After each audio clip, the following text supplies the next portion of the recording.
جو روش رہی ہے امام بخاری امیر المؤمنین کو خلیفہ چہاروں نصارہ کے پیچھے تو نماز کو جائز سمجھتے ہیں، لیکن تشیع کے پیچھے وہ کہتے ہیں نماز پڑھنا کہ جو امیر المؤمنین پر سب و شتم کرتے تھے ان افراد سے روایات لینے میں امام بخاری نے اس روایت کو اہل سنت کے علماء روایت ہے آپ کو کہیں پر بھی بخاری میں مسلم نقل کر رہا ہے، ترمذی نقل کر رہا ہے، نسائی نقل کر رہا ہے، ابن ماجہ نقل کر رہا ہے، احمد بن حنبل نقل کر رہا ہے، لیکن بخاری نقل نہیں کر رہا۔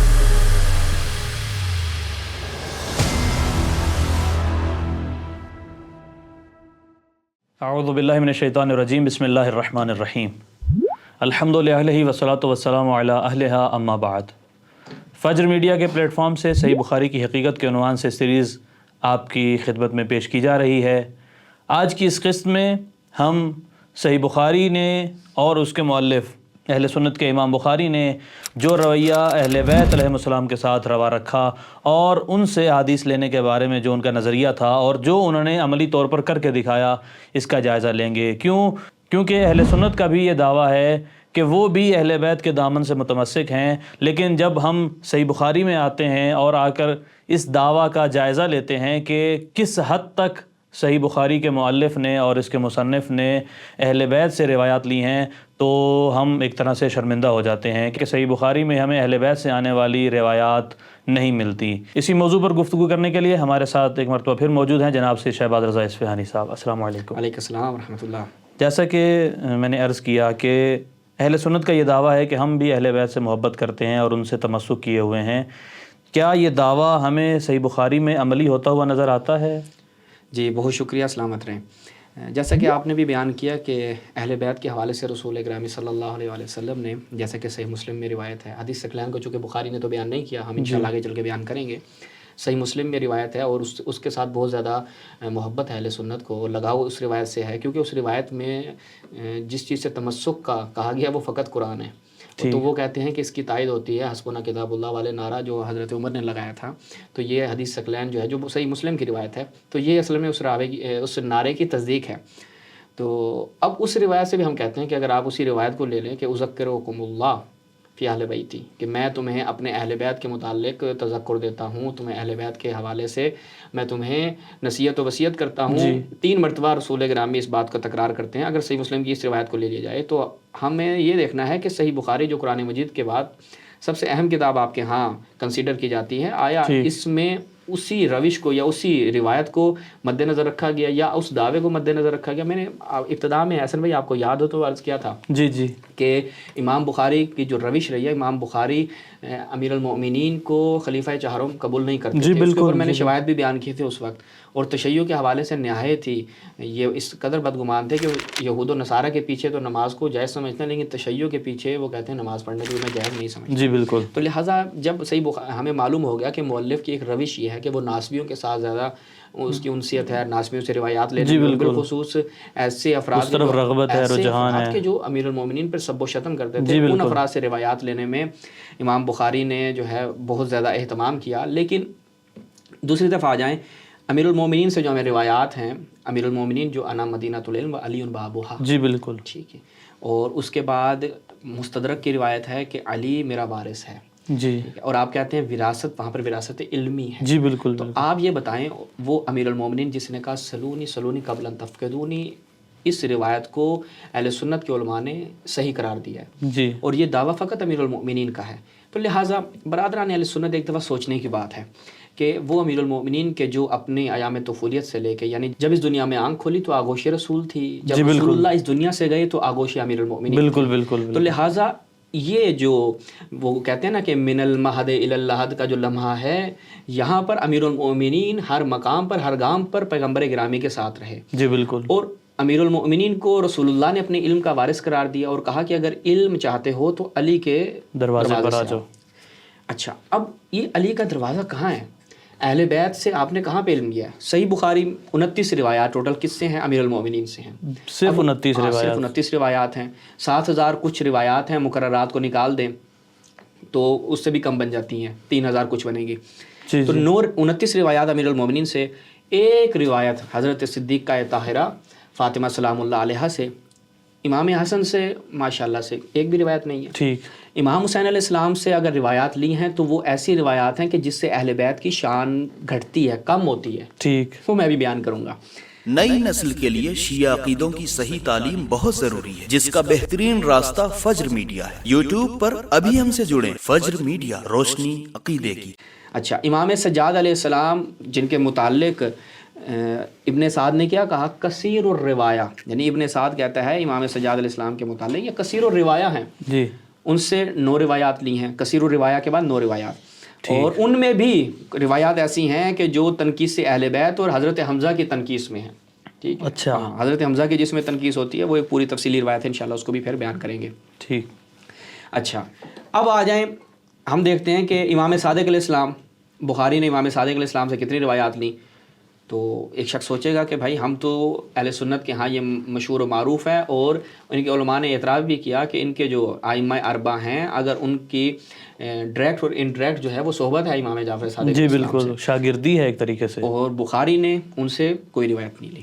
ٹھیک. اچھا، ادب مفرد میں ایک، البتہ ادب مفرد جو بخاری کی ایک کتاب ہے اس میں ایک روایت نقل کی ہے. اب وجہ جو بیان کی جاتی ہے نا اس کی کہ امام صادق علیہ السلام سے روایت بیان کیوں نہیں کی، اپنی کتاب میں کیوں نہیں لے کے آیا، وہ یحییٰ بن قطان سے ایک قول جو ملتا ہے یحییٰ بن سعید القطان سے. یحییٰ بن سعید القطان کہتا ہے کہ امام صادق علیہ السلام کی نسبت نا فی نفسی شیء، میرے نفس میں کچھ چیز ہے، یعنی ان کو ایک بغض ٹائپ کچھ ہے، آپ کہہ لیں، یا کچھ بھی ایسا کہ مجھے ان سے پسند نہیں ہے. تو یحییٰ بن سعید القطان کا یہ قول جو ہے وہ بخاری کے ذہن میں بیٹھ گیا کہ اگر یحییٰ بن سعید القطان جیسا امام جعفر صادق علیہ السلام کی نسبت کھٹکا رکھتا ہے اور کہتا ہے فی نفسی شیء، جی جی، تو اس کا مطلب ہے کہ احتیاط کرنی چاہیے. تو کمال احتیاط کا تقاضا یہ ہے کہ امام جعفر صادق علیہ السلام سے روایت نہیں لینی چاہیے. اور اس کا ابن تیمیہ نے اعتراف بھی کیا ہے کہ امام جعفر صادق علیہ السلام سے ہمارے وہ تو یہ کہتا ہے کہ ہمارے ائمہ اربعہ نے بھی، ابن تیمیہ نے اعتراف کیا، ہمارے ائمہ اربعہ نے بھی نہیں لیا ان سے کچھ بھی. اور امیر المؤمنین سے بھی کہتا ہے کہ جو فقہ ہمارے پاس پہنچی ہے وہ کسی نے بھی امیر المؤمنین سے نہیں لی. بالکل، اس کا بھی ابن تیمیہ نے اعتراف کیا. اور حقیقت بھی ہے کہ نہیں لی. اچھا، اور ایک لطف کی بات یہ ہے کہ ایسا نہیں ہے کہ امیر المومنین اور اہل بیت کے ساتھ، بلکہ جو اہل بیت سے محبت رکھنے والے خاص اصحاب تھے، مثال کے طور پر ابو طفیل عامر ابن واصلہ، ان سے روایت بخاری نے اپنی صحیح میں نہیں لی. ٹھیک ہے. البتہ وہ کہتے ہیں کہ یعنی اس کے مد مقابل اگر ہم چلے جائیں تو نسائی نے نقل کی ہے، ابن ماجہ نے روایات نقل کی ہیں. ٹھیک. بخاری آتا ہے الضعفاء الصغیر میں آپ کا ذکر کرتا ہے ابو طفیل عامر ابن واصلہ کا، اور یہ وہ آخری صحابی ہیں کہ جن کے متعلق کہا جاتا ہے کہ سب سے آخر میں جو اس دنیا سے رخصت ہوئے وہ یہ صحابی تھے. ٹھیک. اچھا، لیکن اپنی صحیح میں اس سے کوئی روایت نقل نہیں کی. اور اسی طرح بہت سے، میں اگر فقط نام آپ کی خدمت میں بیان کروں ناظرین، کہ بہت سے محبان اہل بیت سے جن سے بخاری نے روایات نقل نہیں کی. مثال کے طور پر جابر بن یزید جعفی، کمیل ابن زیاد، ابان بن تغلب، رشید حجری، اور ہم کہہ سکتے ہیں کہ یہ وہ افراد ہیں کہ جو اہل بیت سے محبت اور مودت رکھنے والے صحابہ تھے، لیکن ان سے بخاری صاحب نے کہا کہ دوری بہتر ہے. تو ناظرین یہاں تک یہ چیز واضح ہو گئی کہ جو اہل بیت کے ماننے والے تھے ان سے بخاری صاحب نے اجتناب کیا اور اس سے روایات نقل نہیں کی. تو یہاں ایک سوال کیا جا سکتا ہے، اور ممکن ہے ناظرین کے ذہن میں بھی یہ سوال آئے کہ ایک طرف یہ کہا جاتا ہے کہ امام بخاری نے محبین اہل بیت سے روایت نہیں لی، جبکہ دوسری طرف ہم دیکھتے ہیں اور یہ ایک طرح سے اعتراف بھی ہوتا ہے اور بعض اوقات اعتراض کی صورت میں بھی ہوتا ہے کہ امام بخاری نے شیعہ راویوں سے روایات لی ہیں، ایسے راویوں سے روایات لی ہیں جن کا تشیع ظاہر ہے. بالکل، اس میں کوئی شک و شبہ نہیں ہے کہ شیعہ روات اہل تسنن کے ہاں، حتیٰ کہ ذہبی نے یہ کہا کہ اگر ہم شیعہ روات کی روایات کو سائڈ پہ رکھ دیں تو ہمارے پاس سنت کا مجموعہ بالکل نہیں رہتا، سنت ختم ہو جاتی ہے. یہ بات حقیقت ہے اپنی جگہ پر. اس کے علاوہ یہ کہنا کہ بخاری مسلم یعنی اصحاح ستہ میں اگر دیکھا جائے تو کئی ہزار شیعہ راوی ہیں. تو یہاں پر بعض لوگ کہتے ہیں اچھا لفظ شیعہ جو ہے نا، جب بھی کوئی سنتا ہے لفظ شیعہ کہیں پر آ جائے تو جیسے یہ بالکل ایسی ہے جیسے کسی کی کپڑوں پر نا عربی میں کچھ لکھا ہوا ہو نا، جیسے حلوہ لکھا ہو تو اس کو قرآن سمجھ لیتے ہیں. ویسے ہی اگر کسی جگہ پر شیعہ لکھا ہو تو شیعہ سے مراد ہے آپ اور میں جو ائمہ اثنا عشری مراد ہے. تو دیکھیں خود ابن حجر عسقلانی جو ہے اور دیگر ان کے اپنے علماء نے، مثلا ابن حبان نے، ذہبی نے، ان سب نے آ کر شیعت کو بیان کیا کہ شیعہ اس وقت شیعت سے کیا مراد تھی، شیعت کی کتنی کیٹیگری ہیں. دیکھیں شیعہ جو ہے وہ کسے کہا جاتا تھا؟ شیعہ ایسے افراد کہ جو ابو بکر و عمر یعنی یہ متقدمین کا جو عرف ہے وہ کیا کہتے تھے کہ ابو بکر و عمر کی افضلیت کے قائل تھے، لیکن ان کا عقیدہ تھا کہ امام علی عثمان سے افضل ہے، ان کو شیعہ کہا جاتا ہے، شیعہ علی اور شیعہ عثمان کی جو عثمانی کی اصطلاح رہی وہ یہی تھی کہ یہ وہ افراد تھے کہ جنہوں نے امام علی علیہ السلام کی بیعت کی، وہ پیچھے ان کی بھی بیعت کر چکے تھے۔ جی بالکل۔ پھر امیر المومنین کی رکاب میں آتے ہیں، اب وہ ایسے بہت سے افراد تھے، ایسے بہت سے افراد ان پر بھی شیعہ کا اطلاق ہوتا تھا۔ اب حضرت علی کو وہ ایسے شیعہ تھے، ان کی نشانیاں یہ تھی کہ تمام جنگوں میں آپ کو برحق سمجھتے تھے، مد مقابل کو وہ مختی سمجھتے تھے۔ البتہ تشیع کبھی ان لوگوں پر بھی بولا جاتا ہے جو یہ سمجھتے ہیں کہ امام علی بعد از پیغمبر تمام صحابہ سے افضل ہیں۔ ایسے لوگ اگر متدین ہوں، سچے مجتہد ہوں، تو اس عقیدے کی وجہ سے ان کی روایات کو سائڈ پہ نہیں لگایا جائے گا، مگر یہ کہ وہ ان روایات سے دعوت دے رہے ہوں اپنی بدعت کی طرف یا تشیع کی طرف دعوت دے رہے ہوں، تو وہاں پر بھی ایک قید لگائی جاتی ہے۔ جی بالکل۔ تو یہ ایک تشیع کا مفہوم ہے کہ جو ان کے علماء نے اس کو بیان کیا ہے۔ جی بالکل۔ لفظ شیعہ دیکھ کے فوراً یہ شیعہ امامیہ نہیں کہہ دینا چاہیے، شیعہ امامیہ جو ہے وہ نہیں کہنا چاہیے۔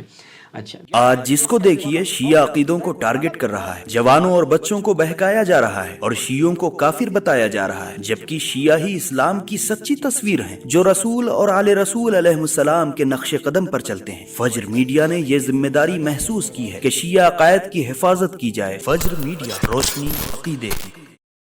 تو اس کے بعد ہم یہ دیکھتے ہیں کہ امام علیہ السلام کے جو فضائل ہیں، ابن حجر عسقلانی، یا ہم تھوڑا بخاری کو دیکھتے ہیں کہ بخاری نے کیا کہا، امام علیہ السلام کے جو فضائل تھے اس کو بخاری نے کس نگاہ سے دیکھا۔ ابن حجر عسقلانی نے یہ بیان کیا کہ جتنے فضائل امیر المؤمنین کے لیے نقل ہوئے کسی کے لیے بھی نقل نہیں ہوئے، کسی صحابی کے لیے بھی نقل نہیں ہوئے۔ ٹھیک۔ اچھا، اب ہم جاتے ہیں اہل بیت کے فضائل دیکھتے ہیں۔ حضرت زہرا کے مناقب میں آ جائیں تو کہتے ہیں 6 روایات غالباً کم و بیش نقل کی گئی ہیں۔ اب امیر المؤمنین کے حوالے سے دیکھیں تو 7 روایات ہیں امیر المؤمنین کے۔ اچھا، آپ کے فضائل میں وہ جو قول تھا کہ تمام صحابہ سے زیادہ فضائل امیر المؤمنین کے بے اسناد جید، کہ جید اسناد کے ساتھ امیر المؤمنین کے فضائل نقل ہوئے ہیں، وہ فضائل کہاں ہیں؟ وہ بخاری کو کیوں نظر نہیں آیا؟ وہ بخاری کو نظر نہیں آیا، اور بخاری صاحب نے بڑے سفر کیے، بڑے مشائخ سے ملاقات کی، اور پتہ نہیں کتنے لاکھ احادیث میں سے یہ چنیدہ احادیث کا انتخاب کیا۔ جی جی۔ آیت مباہلہ کیا ہے کہ بچے کو یاد ہے جی کہ جو نجران ہیں کہ عیسائی آتے ہیں رسول اللہ کی خدمت میں، اور وہاں پر ایک معاملہ آتا ہے، آخر میں نتیجہ یہ ہوتا ہے کہ جناب مباہلہ ہوگا۔ جی بالکل۔ وہاں پر اب مسلم کی روایت دیکھی جائے تو کہا کہ رسول اللہ نے اہل پنجتن پاک کو اپنے ساتھ لیا اور رسول اللہ جو ہے مباہلے کے میدان میں جاتے جی ہیں۔ بالکل۔ اب یہ روایت ایسی ہے کہ حاکم نے اس کو متواتر روایت کہا ہے کہ یہ متواتر روایت ہے، لیکن یہ بخاری میں آپ کو نہیں ملے گی۔ کیوں؟ کیونکہ اہل بیت کے مناقب کے حوالے سے۔ جی بالکل۔ بخاری اور آ جائیں تو آیت مودت، قل لا اسألکم علیہ اجرا مودۃ فی القربى، یہ اس کے ذیل میں امام طبرانی ابن عباس سے اس آیت کے شان نزول میں ذکر کرتے ہیں کہ جب رسول سے پوچھا گیا کہ یا رسول اللہ وہ جن سے مودت کرنی ہے وہ آپ کے قربا کون سے ہیں، تو آپ نے فرمایا علی، فاطمہ، حسن و حسین۔ بخاری نے اس کو بھی نقل نہیں کیا۔ اچھا، اب ہم دوسری طرف دیکھیں بخاری اور آیت تطہیر ہمیں دیگر ان کی کتابوں میں مثلا ابن ابی شیبہ نے اس کو نقل کیا، بخاری کا استاد احمد ابن حنبل نے اس کو نقل کیا، مسلم بن حجاج نیشاپوری نے اس کو نقل کیا، ترمذی نے نقل کیا، نسائی نے نقل کیا، بخاری نے اشارہ بھی نہیں کیا۔ ٹھیک۔ اچھا، بخاری اور حدیث غدیر 120 صحابہ سے اس روایت کو نقل جی بالکل، متواتر روایت ہے، لیکن بخاری نے اس کو بھی نقل نہیں کیا۔ البتہ یہ ایک نقطہ یاد رہے کہ بخاری نے حدیث غدیر کو اپنی دوسری کتابیں جو دیگر کتابیں ہیں جیسے تاریخ الکبیر ہے، وہاں پر 3 مقامات پہ غدیر کی روایت کو نقل کیا ہے، لیکن تینوں مقامات پہ اس کی سند ضعیف ہے، یعنی کہا اس کی سند جو ہے وہ درست نہیں ہے۔ بخاری اور حدیث ثقلین متواتر روایت ہے، آپ کو کہیں پر بھی بخاری میں حدیث ثقلین نہیں ملے گی۔ بخاری صاحب نے وہ حدیث جو مسلم لے کر آیا، لا یحبک الا مؤمن ولا یبغضک الا منافق، بخاری نے کہا کہ یہ حدیث بھی میرے مزاج کے ساتھ سازگار نہیں، یہ بھی سائڈ پہ، میرے عقیدے کے ساتھ سازگار نہیں ہے۔ آپ یہ دیکھیں کہ تواتر لفظی نہ صحیح، یہ تواتر معنوی تک یہ روایت موجود ہے۔ جی، مسلم نقل کر رہا ہے، ترمذی نقل کر رہا ہے، نسائی نقل کر رہا ہے، ابن ماجہ نقل کر رہا ہے، احمد ابن حنبل نقل کر رہا ہے، لیکن بخاری نقل نہیں کر رہا۔ بخاری اور حدیث طاہر امیر المومنین کی افضلیت پہ دلالت کرتی تھی، بخاری نے نقل نہیں کی۔ اور یہ آپ یہ دیکھیں کہ احمد ابن حنبل نے، ابو داؤد سجستانی نے، ترمذی نے، نسائی نے، ابو یعلا موصلی نے، حاکم نے، طبرانی نے، سب نے نقل کیا، لیکن بخاری نے نقل نہیں کیا۔ کیوں؟ کیونکہ آج ابن تیمیہ اس روایت کے بارے میں یہ کہتا ہے کہ یہ روایت موضوع من گھڑت ہے، یہ روایت قابل قبول نہیں ہے، اور دیگر ایسے آج کل کے معاصرین میں وہ افراد کے جو امیر المومنین کی افضلیت کے حوالے سے ان کا ہاضمہ درست نہیں ہے، تو وہ اس روایت کو قبول نہیں کرتے۔ آخر میں میں یہ بتا دوں کہ جہاں پہ یہ فضائل کے ساتھ بخاری کا یہ رویہ رہا، اگر ہم آ جائیں تو بخاری نے اس کے مد مقابل تنقیس میں جو اہل بیت کے ساتھ رویہ رکھا کہ وہ روایت جو اہل بیت کی شان کو کم کرنے کے لیے، شان کو گھٹاتی ہے، مثال کے طور پر نہایت مشہور ہے ابو جہل کی بیٹی کا قصہ. جی بالکل. امام علیہ السلام چاہتے تھے کہ میں دوسری شادی کروں اور ابو جہل کی بیٹی سے. اب اس میں ہوتا ہے کہ ہزارہ ناراض ہو جاتی ہیں. پھر وہ امام علی مسجد میں سو رہے ہوتے ہیں تو رسول آتے ہیں، قوم آباد اور ابو تراب کھڑے ہو جاؤ، مٹی میں آپ کو غلطان دیکھا. تو اس طریقے سے یہ روایتیں جو ہیں وہ ایک نہیں متعدد مقامات پہ بخاری نے نقل کی. کیوں؟ کیونکہ امام علی کی اس سے تنقیص آتی ہے. ہمارے روایات ہیں حضرت زہرا کا ایک طرح سے غضبناک ہونا ثابت ہوتا ہے اور وہ معاملہ دوسری طرف چل پڑتا ہے. فواللہ ما اغضبتها، کہ میں نے حضرت زہرا کو کبھی غضبناک نہیں کیا. اللہ اکبر. اور قسم کھا کر کہہ کہ میں نے کبھی زہرا کو غضبناک نہیں کیا. اور بعد میں خود فرماتے ہیں کہ اور خدا کی قسم کبھی زہرا نے مجھے بھی غضبناک نہیں کیا.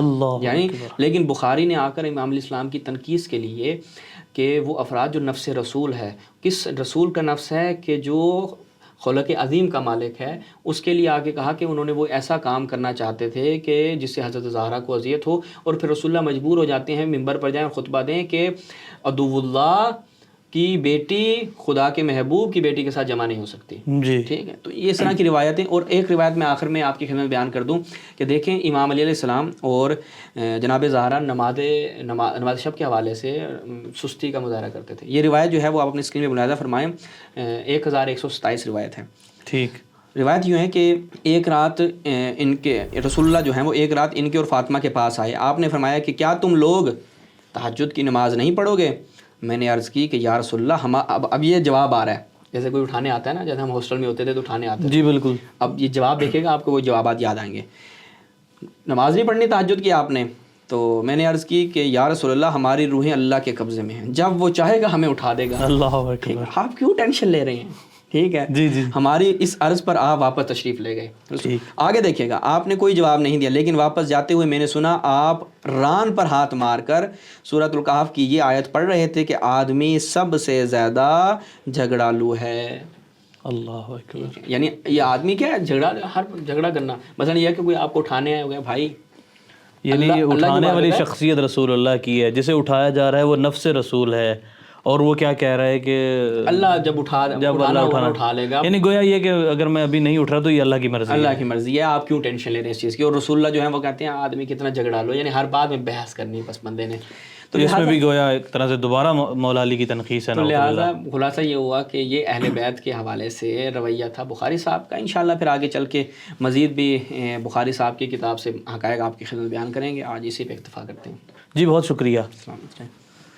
یہ تھی صحیح بخاری کی حقیقت کہ جو دعوی محبت اہل بیت ان کے ہاں کیا جاتا ہے وہ کس حد تک صادق ہے، کہ فقط وہی روایات نقل کی جا رہی ہیں اس کتاب میں کہ جن میں اہل بیت کی تنقیص نظر آ رہی ہے، اور باب مدینۃ العلم سے صرف معدود روایات کے علاوہ کوئی روایت اخذ نہیں کی جا رہی. یہ لمحہ فکر ہے ہر اس شخص کے لیے کہ جس کے دل میں محبت اہل بیت ہے، جو امیر المومنین علیہ السلام سے محبت کرتا ہے، جو حضرت زہرا سلام اللہ علیہا سے محبت کرتا ہے اور ان کی پاک آل سے محبت کرتا ہے. اس کے لیے یہ ضروری ہے کہ وہ ایک مرتبہ سوچے کہ کیا وجہ تھی کہ اہل سنت کے سب سے بڑے امام نے اہل سنت کی سب سے بڑی کتاب میں اہل بیت کے ساتھ اس طریقے سے رویہ اختیار کیا. اسی نکتے کے ساتھ اس پروگرام کا اختتام کرتے ہیں. والسلام علیکم ورحمۃ اللہ وبرکاتہ. ناظرین السلام علیکم. امید ہے آج کا پروگرام بھی آپ کو ضرور پسند آیا ہوگا. حاضر ہے آپ کی اسکرین پر یہ آج کا سوال. صحیح بخاری کے مطابق رسول اللہ صلی اللہ علیہ وآلہ وسلم نے نماز شب کے لیے کسے اٹھایا اور سورہ کہف کی آیت پڑھی؟